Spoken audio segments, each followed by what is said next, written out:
is Cora-Ann, and today we're going to do a short yoga practice to open up. So we're going to start in Vajrasana or hero's pose. If this is not comfortable to you with your knees together and your feet together, you can use a blanket or a bolster in between your knees, and this will create a little bit more space so that you're not quite as flexed in the knees, and the ankles will have a little bit more space as well. If this still doesn't feel good in your body, please take any other seated option that feels good today in your body. So you get to choose how you start to. But when you're ready, just settle in. Relax your hands and your thighs, roll your shoulders away from your ears, grow long through the crown of your head. Close your eyes. Take a deep breath here, in through your nose, out through your nose or mouth. Fill your belly with air as you breathe in, and empty completely as you breathe out. And try to move with your breath today as much as possible, so that we use the breath to facilitate relaxation as we stretch and as we move. On your next inhale, we'll lift the arms overhead, extend the fingertips to the ceiling, reach tall. We're going to clasp or press our palms together and point our elbows forward as we reach our palm to the back of our neck. Look up gently, lift the chest, lift the chin. And then inhale, reach the arms up and overhead. Exhale, pull the elbows down, cactus arms, maybe slightly tilt the chest forward. Exhale, we'll round, clasp the hands and stretch through the back, the shoulders. Inhale, back into cactus arms, maybe a little back bend if that feels okay. Then reach and round forward. One more time at your own pace, inhaling as we open. Exhale to stretch and round the upper back. Good, resting your hands on your thighs, take a breath, take a pause.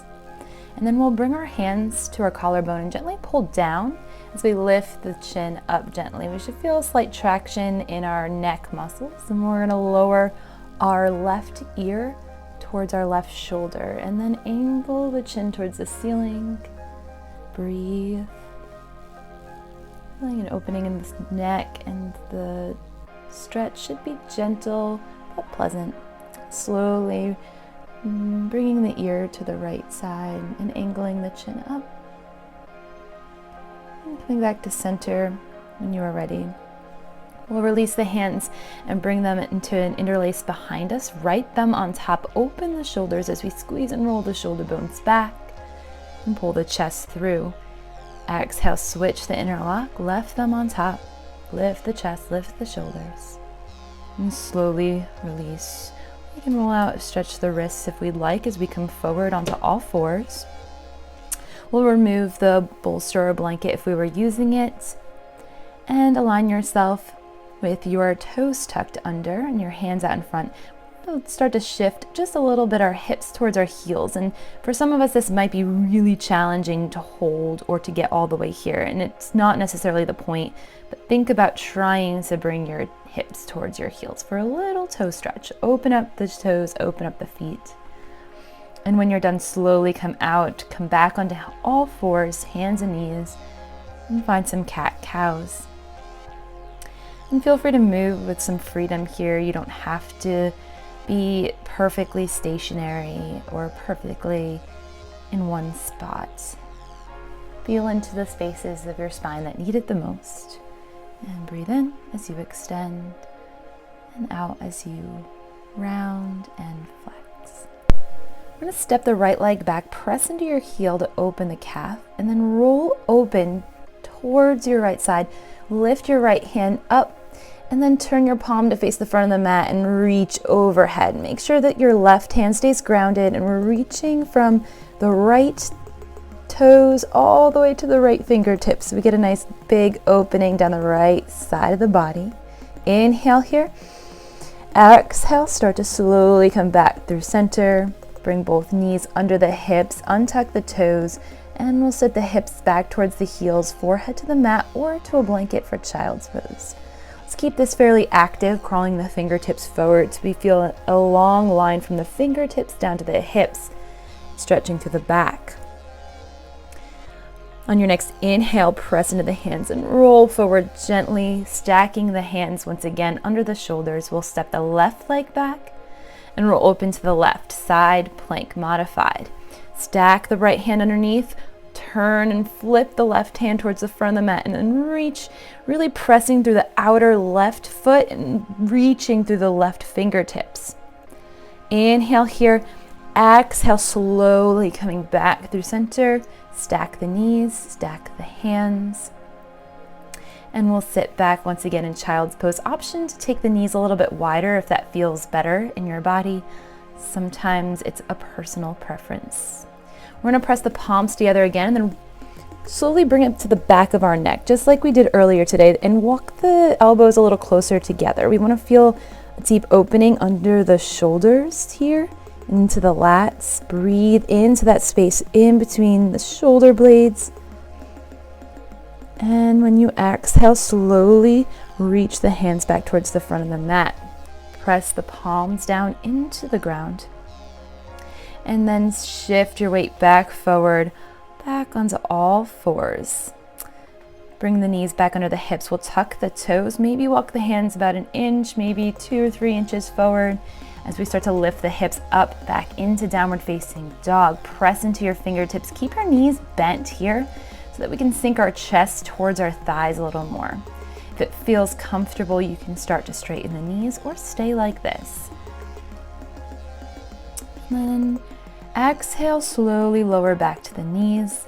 We'll walk the hands back underneath and then lift up so that our knees and our hips are balanced above each other.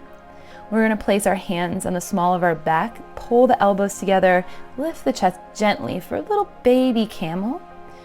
Pull the belly into the spine so everything's solid. Keep your left toes untucked as we step the left foot forward and sink gently into a kneeling lunge. Make sure your belly's pulled up and in. Pull the front part of your belly up and tuck your tailbone slightly down so we're nice long in the spine.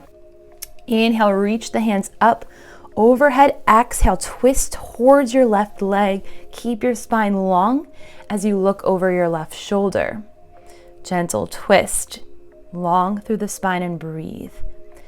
On your next inhale, we'll lift the right hand overhead, maybe a little back bend if that feels good. And exhale here, pull the hands back behind you. Inhale, open the chest, roll the shoulders out, right thumb on top. Hinging forward at the hips.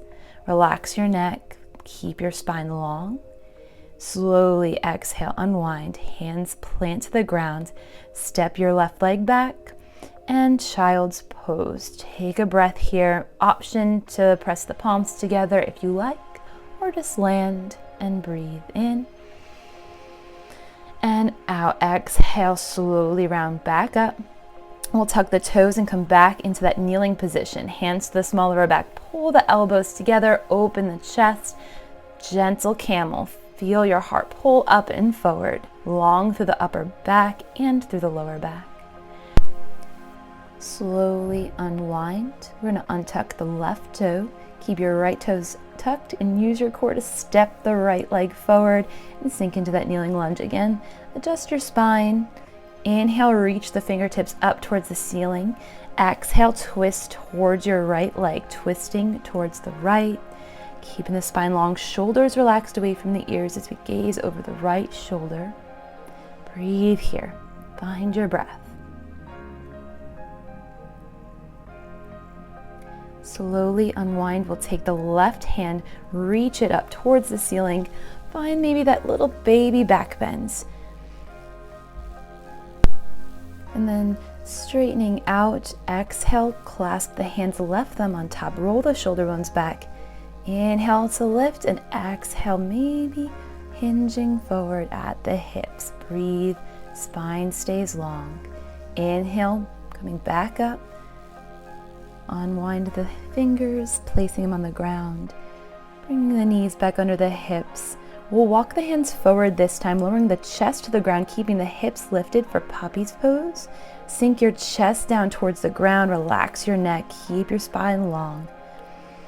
Find your inhale here. Exhale, plant your elbows on the ground and then shift your weight forward so that you're pressing weight into your elbows, and then step your feet back. Find plank, lower to the knees, and then slowly lower the hips down, walking the elbows forward and curling into your Sphinx pose. Pull your chest forward, spine long, back of the neck long. Melt your heart forward and then land on the mat flat. Reach your right arm straight across the mat and then just crawl maybe an inch or so towards the top of the mat. Not a lot, just a little. And then roll onto your right hip. You can either have your left leg behind you or stack it, whatever feels most comfortable. I want to feel this in the front of our shoulder on the right chest muscle, a little stretch. Exhale, slowly coming back to center. Inhale, reach the left arm to the side. Option to bend the elbows at 90 degrees if you want a little bit more intense of a stretch. And again, breathing in to that space right in front of the left shoulder. Breathe here. Your exhale will bring you back to center. We're going to tent our fingertips, lift the elbows towards the ceiling as we roll up. Keep the hips planted as we pull the shoulder blades up. Breathe in. Exhale, we're dropping the right shoulder, looking under the left shoulder. Inhale back to center. Drop the left shoulder, look under the right. Keep the elbows lifted. Inhale back up to center. Exhale, lower all the way to the ground, forehead to your hands, and rest and breathe. We're going to take your time as we roll over onto our backs. And from here, we'll grab a block. If you don't have a block, a textbook could work, or even a harder pillow. And if you don't have one, you can do this without it as well. This will just add a little extra stretch. On your next inhale, bring your left knee to your chest. Extend your right leg long. To feel this more in your right hip, really press actively into your right heel so that we are engaging the leg, and you'll feel an active hip stretch, but the block will facilitate a little bit more. Inhale, switching. Bringing the right knee to the chest. Exhale, extend the left leg long. Extend through that left heel. Again, try to breathe into that hip and let that block facilitate that stretch, that opening in the hip. Let the legs be active. Breathe. And then we'll bring both knees into the chest. Exhale. Extend both legs up to the ceiling. You can wiggle your toes or roll your ankles here. Feeling length in your lower spine. And enjoying this gentle, supported inversion. Exhale, slowly bring the knees to the chest. Press your feet into the ground. Lift the hips into a bridge. Keep pressing the palms down. Feel the stretch through the front of your body. Really breathe into the hips. Exhale lowers you down. Bring the soles of the feet together, knees wide, hands into cactus, and enjoy this supine stretch. An option here is to use a rolled blanket underneath your shoulder blades to facilitate a little bit more thoracic spine opening. Either of these options are fine. Find what feels best to you and rest here for as long as you would like. If you would like to pause this video and take a couple extra breaths here, please do so. When you're ready to come out, gently bring the knees together. We'll set up for Shavasana, our final rest. I like to bring the rolled blanket under my knees and find something really comfortable. Take your time. Again, you can stay here for at least 3 to 5 minutes, maybe even longer if you need. If you need to pause the video, please do so. When you're done, you get to decide to end your practice with a breath. And I will end here with you with a bow. Thank you so much for practicing with me. Namaste.